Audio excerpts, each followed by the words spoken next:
Good evening. গাহৰি বনাওঁ ঔটেঙাৰ লগত। বেছি দেৰি বইল নকৰোঁ, লোকেল গাহৰি হয়। গাহৰিখিনি আজি দুটা ষ্টাইলত বনাম।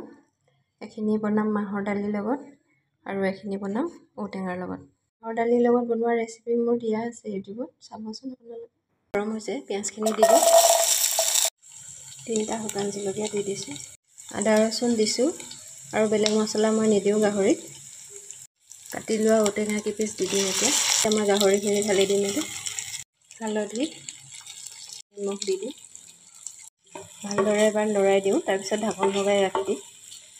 অকণমান পানী দি দিছোঁ। মাংসখিনি ধুনীয়াকৈ পানীখিনি শুকাই গ'ল, ধুনীয়া কালাৰ এটাও আহিছে।